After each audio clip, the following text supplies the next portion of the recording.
Hey, so I haven't been on here in like a really long time actually. I've just been super busy. But a lot of people may not know that for me, I tend to get messages at night when I'm sleeping that will just wake me up out of the blue. And that was something that happened to me a couple of nights ago. But my schedule just is, I'm a very busy person. So um, I I do a lot. I'm always running around. I work two different jobs. I run a store. Um, so yeah, I don't always have time to relay these messages when they first come, but I always know that when they come to me, most of the time they're not for me. Um, Occasionally they are, but most of the time they're not, and they're for other people, but I don't ever know who those people are. And a lot of times the messages that I'm supposed to relay because somebody out there needs to hear them, they don't actually um, make it past my own mind and my own mouth, just because I tend to like toss them to the side and then I don't say anything and I don't do anything, and the message just kind of gets lost. So this is one that has come up a couple different times, and both times it's been at night when I'm sleeping, and this has just woken me up out of the blue as something that I feel like I need to share because somebody out there needs to hear the message. And so I got a couple minutes before I go to work, so I figured I would pop on quick and I would share you. Now, what I usually do is when these messages come, I start writing, and it's pitch black in the bedroom. There's no lights on or anything, and I just pop up and I start writing whatever it was that the message was that came to mind. So if I were to just show you the message, you would have no idea what it even means or what it says, because the way it's written is like, it's like automatic writing is basically like what it is. And when it comes, it doesn't make a whole lot of sense to most people when they see it. I understand what the message is, but most people when they see it do not. And I want to apologize also for all of the noisy traffic going on. It is Friday afternoon, so it is the part of the week and part of the day. It's part of the week and the time of the day that traffic is just insane in my little town. And this is exactly why I don't live in any big city or near any big city, because I can't handle all that noise. That's too much for me. And even this drives me nuts. This is too much, but whatever. So anyway, this message that I got is initially about how people on their journeys sometimes feel like they want to put their journey on hold, and they want to slow down, and they want to wait for other people that they care about to like catch up to them before they start moving again. And that's not how it works. you know there's people out there that actually force themselves to just be miserable, because that misery, that's all they know. Like, that's what's familiar in their life, and it's like their comfort zone. So they initially try to keep themselves miserable without even intentionally knowing that they're doing it. And I was one of those people for a very long time. Um, you know, they deny any good opportunities that come their way because they have this mindset, and that their ego reminds them that they're not worthy of anything better, and that anything good that happens is going to end up ending. That um, any joy is simply just going to come to an end, and that they're not worthy of receiving all of that. They're not worthy of having that fulfillment in life, because there's always going to be misery that follows, and I can't stand that noise. It drives me crazy. Um, anyway, so The sad part about it all is that the way that our mind is wired, the human brain is wired to focus on the negative rather than the positive in life. Um, and this is why part of the reason why we have much, so much suffering when it comes to like mental illness and things like that, and why our lives seem so difficult, and that's because our minds are literally wired. The way they're made is literally wired to focus on the negative rather than the positive. And I don't know why that is. I just know that that is the way it is. Um, and you've probably heard of how we have your conscious and your subconscious minds, right? Well, the subconscious mind, it cannot distinguish between a negative and a positive. So because our minds are wired to focus on that negative aspect, then we feed our subconscious minds those negative thoughts as well. And then the subconscious mind is kind of where you create your reality. That's where things that you think about become your focus and your reality. That's where manifestation is housed, is in that subconscious mind. And so it's kind of like this chain reaction of negativity, and it's just kind of the way that we're wired, and we have to literally learn how to rewire our brains, which is possible.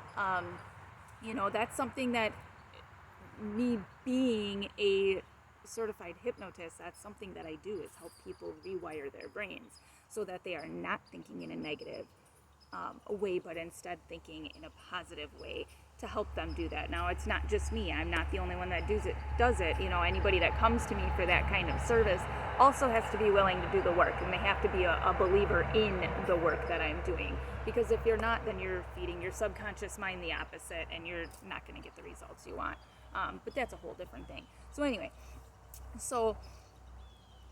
the unknown and the scary is taboo to people that have a closed mindset, which is the majority of the population. Although I have been seeing so many people that are waking up, and that their mind's eye is just like popping open, but because of that, and because they don't have these kinds of messages, and they don't have this information, and they don't have a community to go to, and they don't have the support, they don't understand what's happening, and they feel lost, and they feel very lonely. So in a closed mind, all of that unknown, those unfamiliar things, anything that isn't misery, is scary, and it's taboo to the mind. But at the same time, the unknown is exactly where all of the growth and the discovery happens. It's where you learn about yourself. It's where you learn about your gifts. It's where you learn what you're capable of. And with a closed mind, you don't learn that. And I have a bug on my eyeballs. There we go. Anyway, so when you start opening your mind and stepping out of that comfort zone a little bit, you start stepping out of that misery that you know so well, you raise your vibration.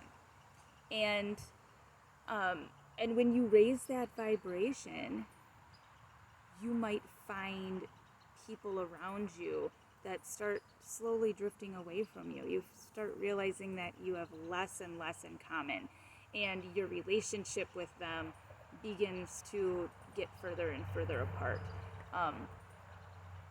And you may find too that you start getting closer and closer and closer within yourself. You start going inward a lot more. You spend more time with yourself. You want solitude, and you crave that, but you're also craving that socialization with people who understand you and who are their vibration is similar to yours. So as you're kind of drifting away from those other people, you start drifting closer to new people and to new experiences and new situations. And that's all because you've just opened your mind. A lot of times that drifting away, it can be really painful, and it can be really heartbreaking. And most of the time, it's because when that's happening, it's happening to people that are like, they're close friends of yours. They are like, they're best friends. They're your family members. They are all those people that, you know, you want in your life, that you always felt like they would be there. You would have them in your life. You know, you were going to travel this path together, and you were, you know, and all of this. And so those people are usually people that you really care about a lot. But they start to drift away from you a little bit. And it's all part of the plan, and it's a really painful part of the plan, but it is part of the plan. And it's because you were vibrating on that same frequency as those individuals for a while. And then, but we're all on our own paths, and we all waked on our own timeline.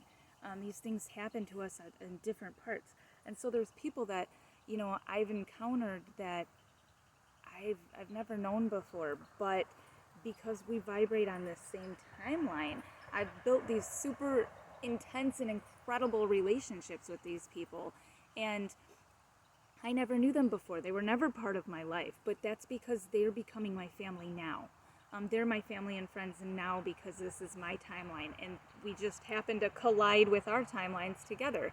Now, some of us might stay at the same vibration for the rest of our lives, and we'll move through this journey together, and others, they might only be here briefly for a little while, and then maybe, you know, our vibration shifts. Maybe they raise their vibration higher than what I am and faster than what I am, and now they move on, and, you know,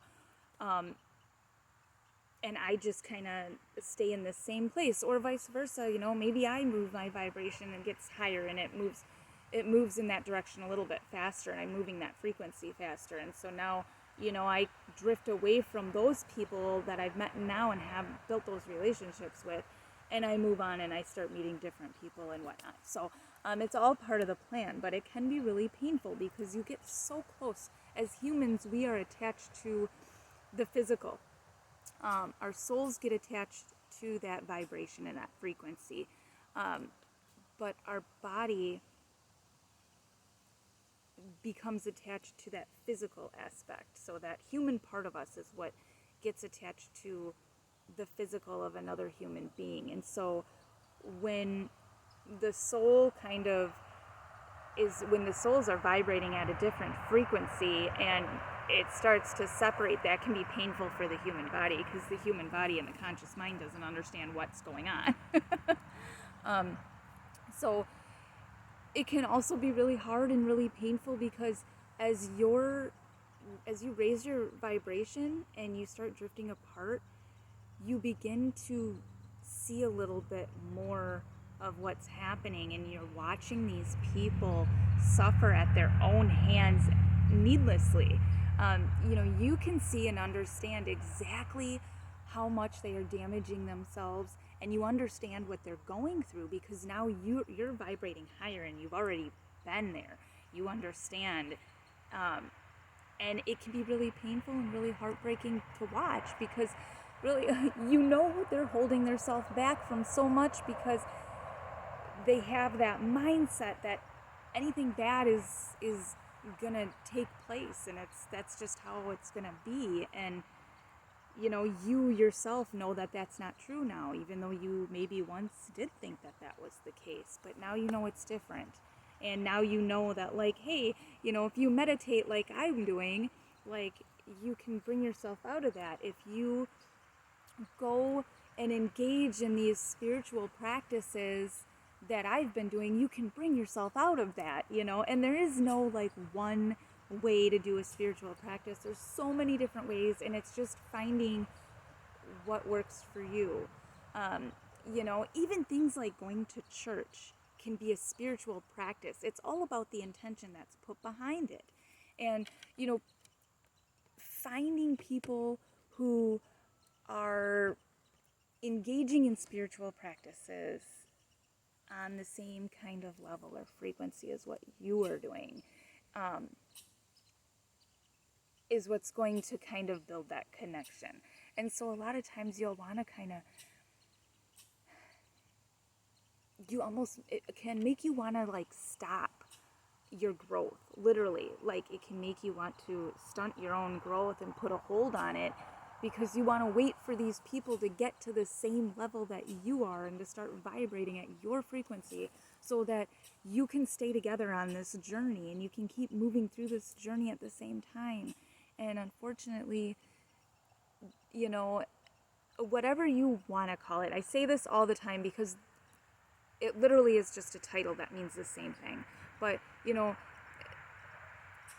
God, the divine source, the universe, a higher power, it's not gonna let you sit still. Like, it's gonna keep moving you. And the more that you push back against it, the more it's gonna push you forward. It's gonna start to turn your life upside down. It's gonna start causing problems, and it's because you're pushing against what's being presented to you. You need to be able to move with the flow of things. I have a friend of mine, she always uses the term flow state, and that is exactly what you need to be able to do in order to grow. You're going to be forced to do that either way. You're forced to move on your timeline at your speed, whatever that is for your path. You're going to be forced to do it that way. But if you're able to be in flow state, if you're able to kind of move with the tides of things, it's going to be a lot smoother of a ride. But if you're pushing back, if the universe keeps coming to you and saying, like, your path is changing, you need to start going this way, and you keep trying to stay exactly where you are because you don't want to leave those other people behind that are close to you, your close friends, your family, whatever, even your significant other, your parents, all of that, your spiritual friends, all of these people, there's no guarantee that they're supposed to be there with you for the rest of your life, and you need to be able to accept that, and you need to be able to flow with the movement of things. If they're meant to be in your life, they will be, and maybe they will see your guidance, and that is part of the plan, is for them to watch you growing and evolving and becoming such a better person than you were the day before, and that encourages them to also stop resisting what's being presented to them and follow you, and then you do move with that person. You are vibrating on that same frequency. But at other times it might not be like that. Maybe you are just there to kind of plant the seed and to show them that there is a new way, but now you're supposed to just keep going on your path, and it's up to them to go on theirs, and theirs might be entirely different than yours. And that can be like really hard, and it can be really painful, and it can be heartbreaking. And it's especially heartbreaking when you're watching people resist that, and you just know. You've been there, you see it, you feel it, that there's something better, and you're watching them resist all of them, those possibilities of bettering their well-being and bettering their life, and them becoming and blossoming into who they're supposed to be, and you're watching them just suffer, and they're suffering at their own hands, and it's completely needless, but they're doing it, and you might, sometimes you kind of want to just like shake them and smack them a little bit, like obviously, well, technically we could do that, but it's a little bit frowned upon. So, you might even sometimes feel like returning to your old patterns, like literally bringing misery and finding misery for yourself simply because you want. I don't know where all these little guys came from, but simply because you don't want to leave those people behind. And so you're like, okay, they're not ready. I can come back to this vibration. But the thing is like, you can, but you're going to have to travel that whole journey again. And come on, look at how long it took you to get there in the first place. Do you really want to backtrack that far? Like, I don't think so.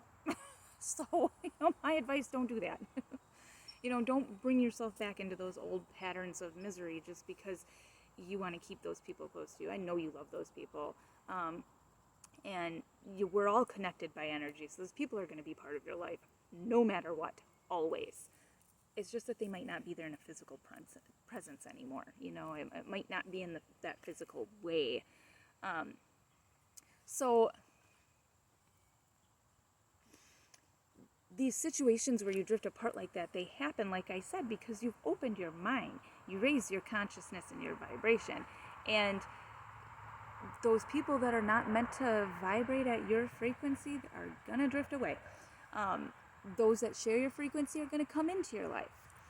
Or they're going to up their vibration and their frequency and stay with you on this journey. And some people will do that, and some people won't. But like I said, you got to be okay with whatever frequency, whatever timeline each person is on. You have to be able to accept it and be okay with that. But because of this drift and that, this can cause a game of tug of war between what your ego wants, which is to stay in the comfort zone with those people, and to stay in that misery and that lower vibration and that lower frequency. So your ego wants you to stay there because that's what's familiar and that's what it knows. And your ego, when we talk about ego, like a lot of people are under this misconception that like the ego is like being conceited and whatnot. That's not what I'm talking about here. The ego that's your safety, okay? Like initially, that is the intention behind the ego. It's not to keep you miserable or hold you back or anything like that. The ego is, its intention is to keep you safe. It wants to keep you in your comfort zone, in your safety net, right where you know what you're familiar with, what it knows, what it can predict. That's what the ego wants to keep you in. But there's no growth there, right? You just are staying in the same spot. There's nothing there. And so it holds you back a lot. That's the lower frequency. And the soul wants the higher frequency. It wants growth. It wants to visit the unknown. It wants to, experience a life, and it wants to see new things, experience new things. It wants that fulfillment. But because we don't have a guidebook that says, this is what you're going to do with your life, this is your timeline, this is how you're going to do it, this is, the hurdles or whatever, because we don't exactly have a clear-cut guideline that's going to tell us that, we have to figure that out as it goes. And there's ways that you can get clues and hints to that, doing meditation, hypnosis, visiting the Akashic Records, even using tools like whatever, pendulums or, oracle tarot cards, things like that, getting readings done. These are all clues that can help you get there, but it's still not going to give you an exact blueprint of the layout of what your life is going to be like. That's part of it, is this experience of what's going on. And so, in doing these things, we really have to be conscious of you really have to be aware of what your timeline is and what is going on, and you have to be able to flow and move with that. Like I said, it's not the same for everybody. People that are closest to you, that you've probably known your entire life, they're going to flow differently than you are. And that's just the way it is. So, you gotta let those people move on their timeline while you move on yours. So, anyway, I gotta get going to work, so I will talk to y'all later.